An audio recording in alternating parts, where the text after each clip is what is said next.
Boa tarde, professor. Boa tarde a todos. Eu vou gravar aqui como eu conduziria a apresentação no grupo Formitex.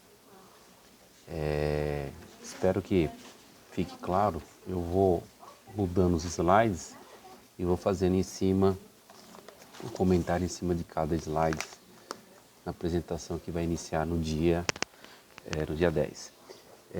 O primeiro slide, que começou com o tema sustentabilidade em saúde e segurança do trabalho, e coloquei um trechinho, uma frasezinha, uma nova abordagem. Por quê? A gente trazer a segurança e a saúde no trabalho como um item de sustentabilidade, como se fosse meio ambiente mesmo. Então aparece aquela roda das ODS e essa é a abertura inicial da apresentação. O próximo slide aparece uma família sentada no chão, junto com os filhos, e aí eu faço uma pequena definição de sustentabilidade. De novo, trazendo o tema sustentabilidade para a área de segurança e saúde no trabalho. Eu digo lá que é a capacidade de uso consciente de recursos naturais, sem comprometer o bem-estar das gerações futuras. E gerações futuras eu deixei em negrito justamente para a gente salientar a importância de sustentabilidade do meio ambiente e na segurança e saúde do trabalho como um ponto forte, como sustentabilidade das gerações futuras. Seu objetivo principal é encontrar o equilíbrio entre desenvolvimento econômico e preservação ambiental e no trabalho. Esse seria o segundo slide. No terceiro slide, a gente sempre mantém o tema ali, sustentabilidade em saúde e segurança, e a gente começa a falar um pouco sobre os riscos, né? O risco é uma função que conjuga diversos fatores. É importante, quando você for conduzir essa palestra, uma pontuação que a engenheira de segurança passou para nós é que basicamente serão públicos chão de fábrica. Então ela pediu para que os termos não sejam muito técnicos, porque isso poderá dificultar a aprendizagem ou a interpretação da apresentação. Então nos riscos a gente fala sobre natureza, tipo, a gente fala sobre tipo de perigo que pode acontecer na empresa, acessibilidade ou via de contato, né? Qual é o risco potencial que você tem de se expor. Aí você pode citar risco a fontes de energia, por exemplo, máquinas rotativas, energia, choque, risco de choque elétrico, contato com partes energizadas. Quem são as pessoas, quando a gente fala de características da população exposta, quem são as pessoas? Esses receptores são os funcionários que poderão estar suscetíveis a esse tipo de risco. Probabilidade de ocorrência, por que essa probabilidade ela aumenta ou diminui? Então aqui a gente vai dar alguns exemplos de se você está exposto a um risco e não está com os equipamentos, não está com os EPIs necessários, a chance de ter um acidente acaba aumentando. Se você, por exemplo, não faz uma avaliação de risco antes de iniciar uma tarefa, você aumenta a probabilidade da ocorrência, né? E quando a gente fala aqui sobre magnitude das consequências, aqui você, professor, pode explorar o máximo que você puder. Então aqui eu posso ter uma lesão leve, uma lesão média e até uma lesão grave. A gente está trabalhando aí na parte assim de repente você ter uma amputação de membros e você pode ter a pior situação, que é uma situação de morte dentro da empresa. Mas tudo isso a gente mostra que é muito importante, não existe atividade hoje sem riscos, todas as atividades têm riscos. Como é que a gente minimiza isso? Fazendo uma análise preliminar de risco, mesmo que superficial, utilizar os EPIs, seguir os procedimentos, seguir as ordens de serviço, seguir as orientações dos supervisores. Isso é muito importante. No próximo slide, eu coloquei aqui as regras de ouro, né? Nós temos 1, 2, 3, 4, 5, 6, 7, 8, 9, 10 regras de ouro que eu recebi da própria empresa Formitex e eu coloquei no slide as 10 regras. Então, aptidão para o trabalho. O que seria essa aptidão para o trabalho? Que o funcionário só faça as atividades que ele realmente está capacitado. Que não tenha, por exemplo, um desvio de função, que ele não faça uma coisa que ele não foi treinado, que ele não foi orientado, né? Circulação nas áreas da empresa, tem determinadas áreas que alguns funcionários podem circular, outros não. Isso a gente pode também citar alguns exemplos, evitar circular em regiões onde você tem as empilhadeiras transitando, sempre se atentar, carga e descarga de material, isso também entra na parte de circulação das empresas. Dentro das regras de ouro, eu tenho as áreas que são obrigatórias, o uso de EPIs e ECIs. Importante deixar isso muito claro, que dentro das regras de ouro eu tenho, caso o colaborador ou o funcionário venha a descumprir algumas dessas regras, existe uns procedimentos internos que vai desde a advertência verbal, advertência escrita, até a suspensão da atividade. Comunicação de acidente e incidentes é uma regra de ouro importante na empresa. E aqui ela diz que nenhum evento, nenhum acidente ou incidente deve ficar sem ser comunicado. Também considerado uma regra de ouro. Outra regra de ouro, análise de risco das atividades. Todas as atividades que forem executadas na empresa têm que ter análise preliminar de risco, a APR. Direção segura, também é uma regra de ouro da empresa, então seguir os limites máximos de velocidade, seguir a sinalização interna da empresa. Segurança com fontes de energia, sempre que você for trabalhar, fazer um trabalho com equipamentos sob pressão, equipamentos pressurizados, equipamentos energizados, esse é um ponto importante que a empresa quer salientar. Então, a APR, seguir as orientações das NR, seguir os procedimentos é muito importante. Outra regra de ouro são os trabalhos em altura. Então, todo trabalho em altura tem que ser realizado por profissionais capacitados, né? Tem que participar dos DDS, tem que seguir os procedimentos internos da empresa. Espaço confinado, a mesma coisa, seguir todos os procedimentos estabelecidos pela empresa, profissionais capacitados conforme a NR33 e, por último, da regra de ouro, falar sobre segurança com produtos químicos. Sempre que você for manusear produtos químicos, se atentar à FDS, ficha de dados de segurança, se atentar também aos procedimentos internos, aos EPIs e aos EPCs necessários para fazer atividade com segurança. No próximo slide, a gente comenta, falar sobre medidas preventivas, né? Então, o que são essas medidas preventivas?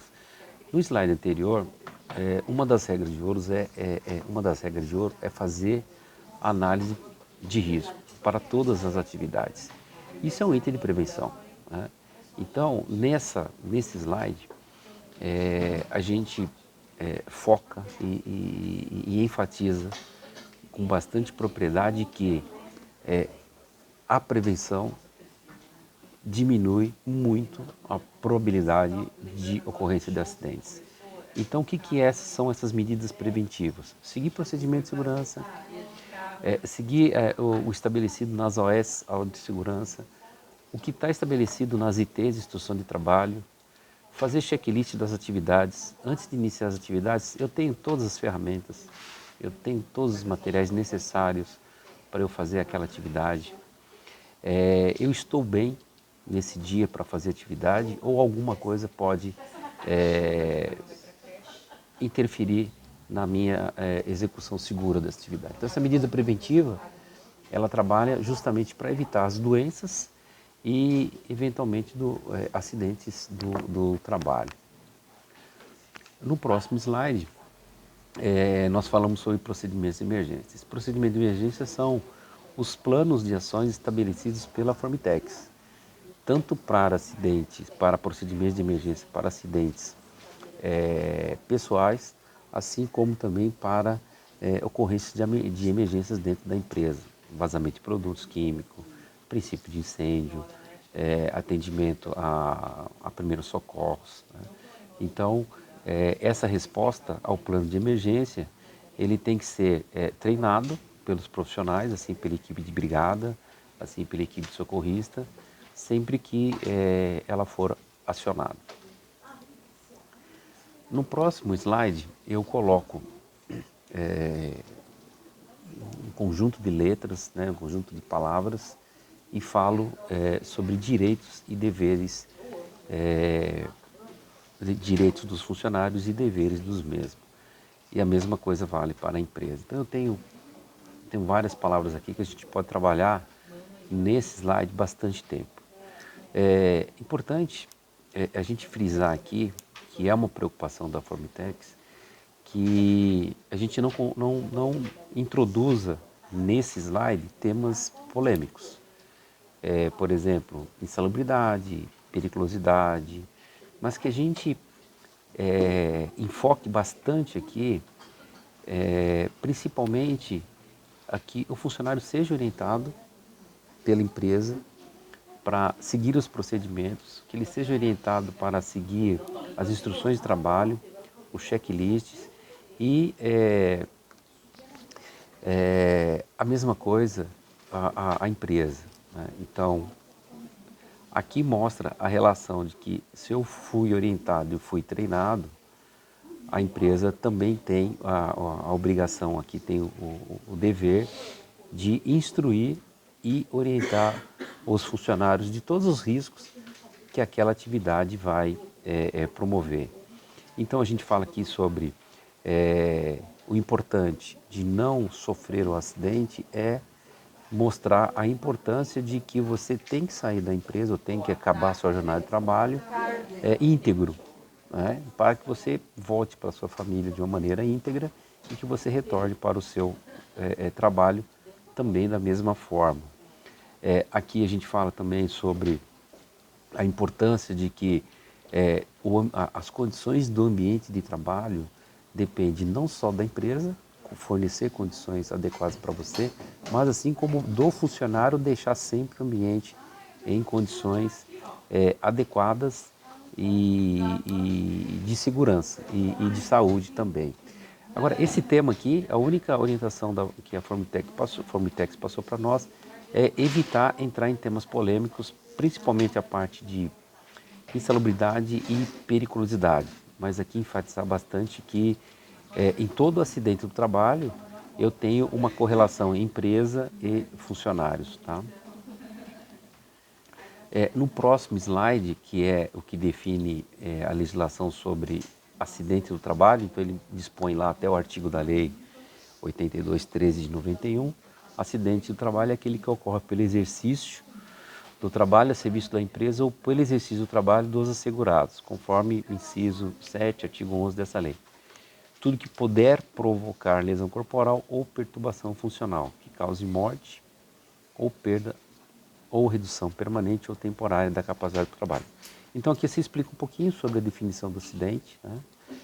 Aqui você pode mencionar os acidentes que são considerados sem afastamento, sem perda de tempo, e os acidentes que são considerados com afastamento, ou seja, a partir de um dia de afastamento. Eu tenho do lado um gráfico que fala sobre uma estatística de acidentes de 2015 que a gente tem, né, que foram contabilizados pelo INSS, colocando o Brasil numa colocação de quarto país no mundo em termos de número de acidentes, falando sobre as partes mais comumente atingidas. Então basicamente aqui a gente está falando que o que mais é atingido são os dedos dos membros superiores. Você tem o pé, a região da mão, joelho e ombro, né? Então que fala os percentuais, o custo que você tem para pagar o benefício do acidente do trabalho, e aqui você pode, né, trabalhar de diversas maneiras esse exemplo. No gráfico, no slide seguinte, nós recebemos os indicadores de acidente do grupo Formitex. Então são 7 unidades, unidade Bandeirante, unidade Denver, Resina, Itapevi, Cotia, Formline, Fortal e MD Papéis.